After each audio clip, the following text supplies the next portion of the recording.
Bagaimana Ustaz cara mengganti puasa yang tinggal? Tapi sudah lama sekali, bahkan sudah tidak ingat lagi berapa jumlahnya. Nah itu bagaimana itu Ustaz? Ya, ini sama aja nih. Ya kan? Artinya nih kalaupun dibilang tobat, tobat ya kan, tobat sambal ya kan. Apa itu tobat sambal? Ya. Assalamualaikum warahmatullahi wabarakatuh. Hari ini kita sudah kedatangan tamu ya di studio kita. Langsung aja kita sapa beliau. Siapakah beliau? Assalamualaikum Pak Ustaz. Waalaikumsalam warahmatullahi wabarakatuh. Baik Pak Ustaz, hari ini kita mau bahas soal puasa dan bulan Ramadan Pak Ustaz. Tapi alangkah baiknya sebelum kita masuk ke sesi tanya jawab, boleh Pak Ustadz perkenalkan dulu kepada para pemirsa penonton setia channel Al-Disyah. Silakan Pak Ustadz. Bismillahirrahmanirrahim. Assalamualaikum warahmatullahi wabarakatuh.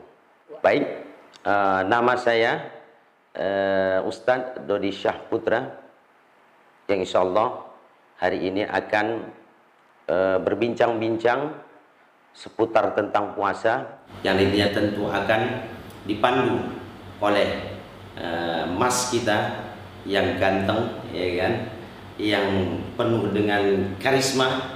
Insya Allah mudah-mudahan viewernya terus bertambah. Amin. Jangan lupa ya kan, like and share and subscribe.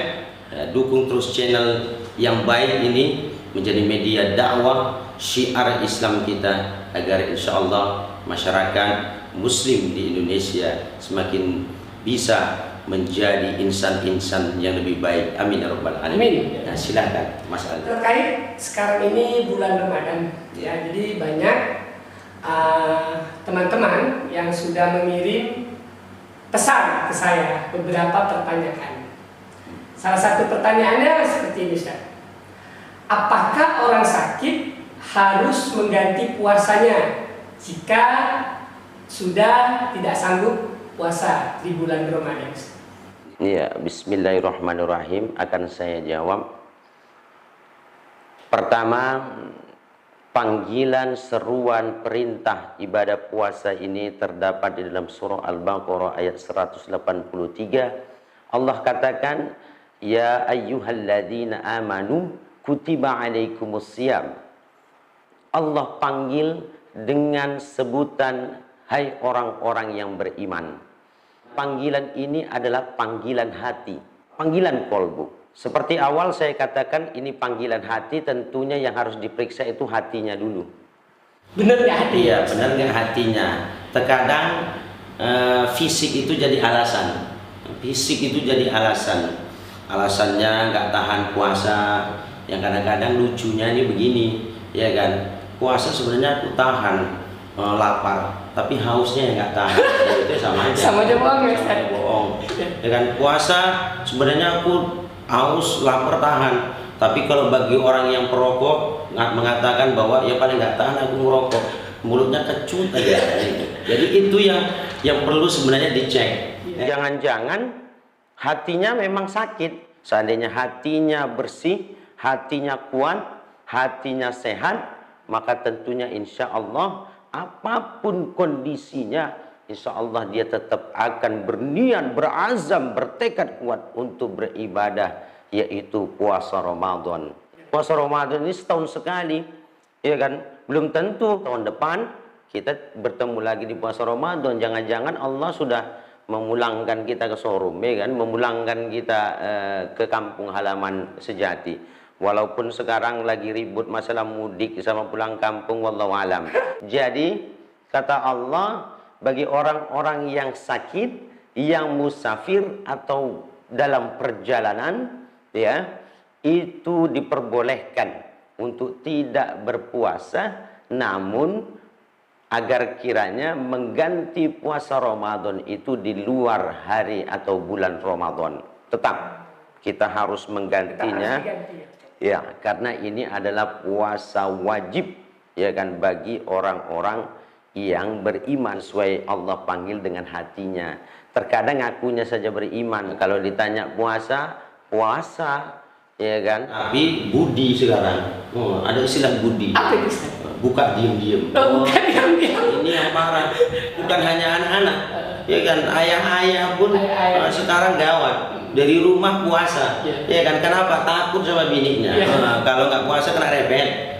Di luar waktu kerja, ya kan, waktu mancing, ya kan, waktu lain-lain nongkrong sama kawan-kawan, akhirnya apa? Budi, buka diem-diem.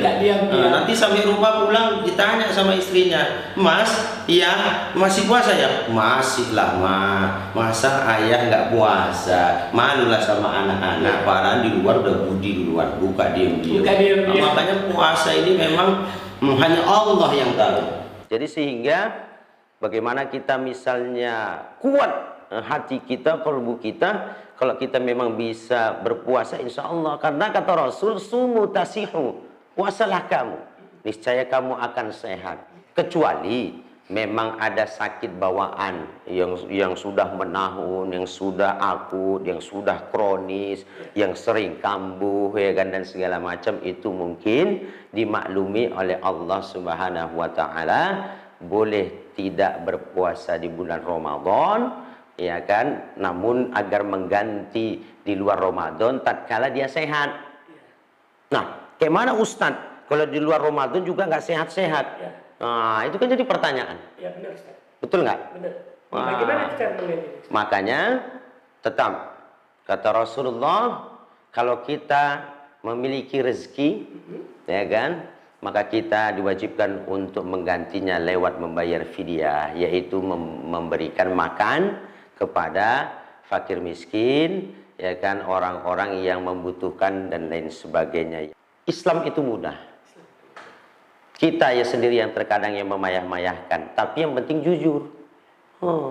Allah tuh suka sama orang yang jujur, dan Allah juga tahu awak ini jujur atau enggak. Ya kan, karena Allah yang paling tahu. Kayak Budi kan buka diam-diam, nggak jujur ya, nggak jujur, ya kan? Poso lah, anak royo, padahal nggak poso. Wah, ini yang bahaya. Kalau di kampung kita. Oke, kita lanjut pertanyaan berikutnya dari para netizen ya. Bagaimana Ustaz cara mengganti puasa yang tinggal, tapi sudah lama sekali, bahkan sudah tidak ingat lagi berapa jumlahnya? Nah, itu bagaimana itu, Ustaz? Nah, ini sama aja nih. Ya kan? Artinya nih kalaupun dibilang tobat ya kan, tobat sambal ya kan.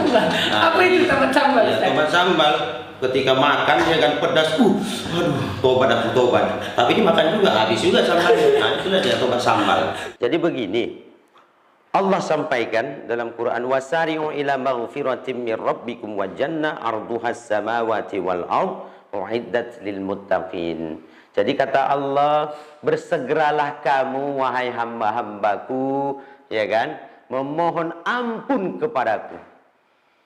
Jadi dari ayat itu bahwa banyak kita istighfar, banyak kita mohon ampun, betul-betul mohon ampun, betul-betul taubatan nasuha.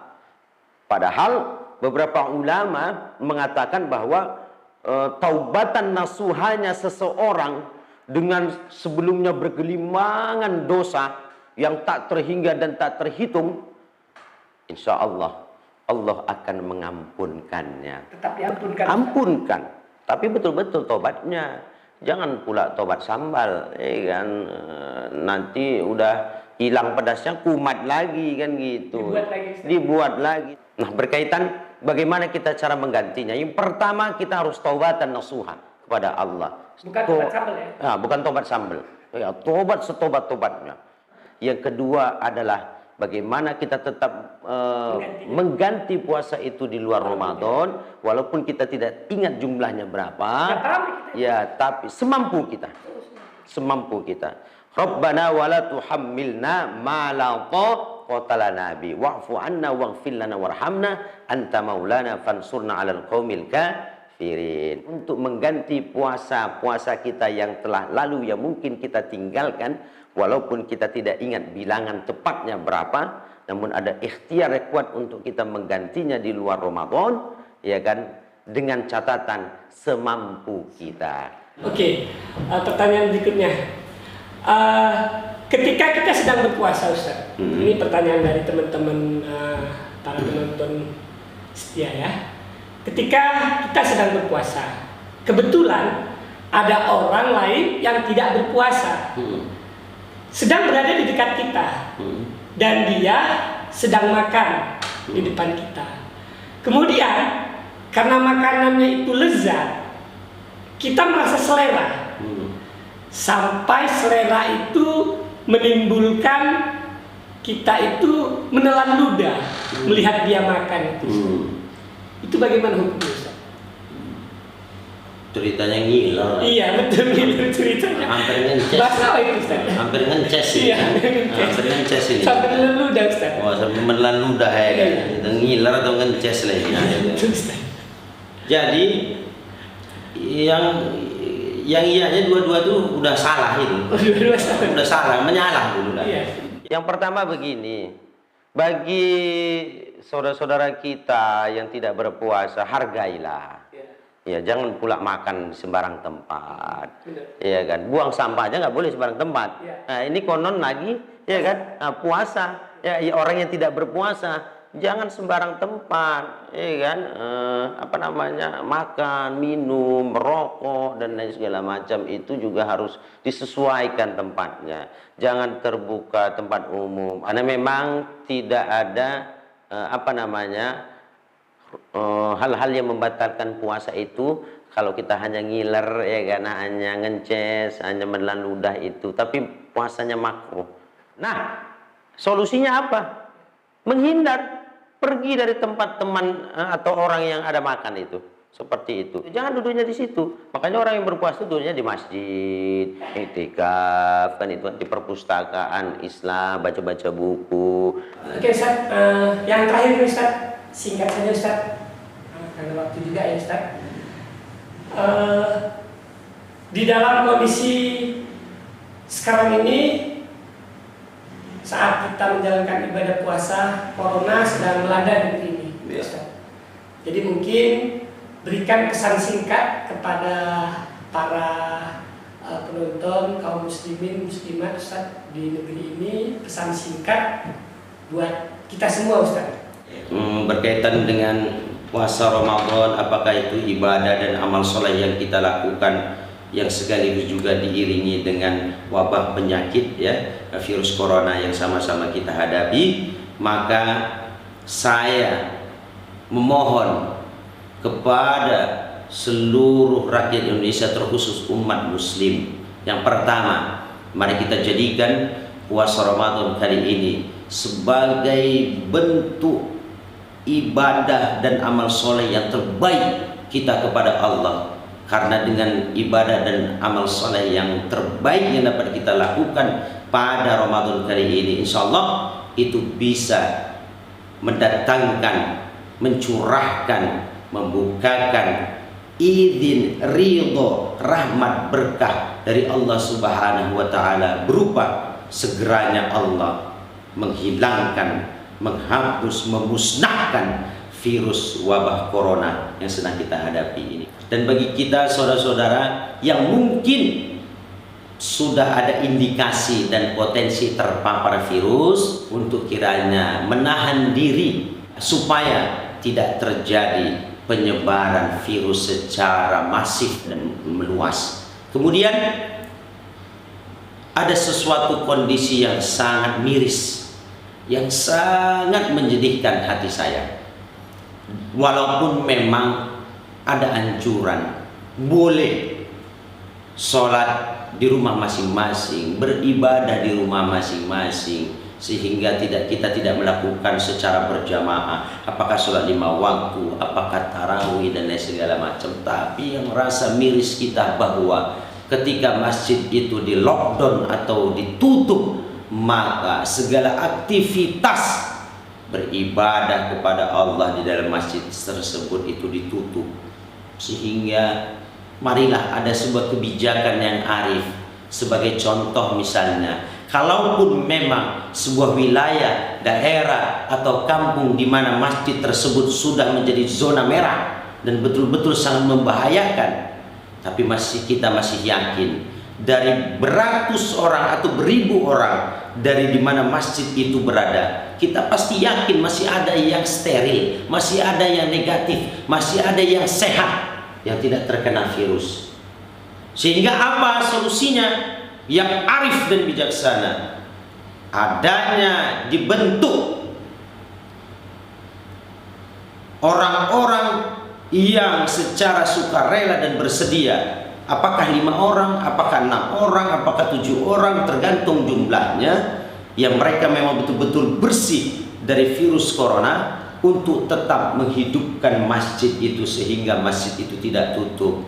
Biarkan ya 5 orang, 6 orang, 7 orang itulah yang mungkin mereka azan, mereka iqamah, mereka imam, mereka makmum, dan tetap mereka.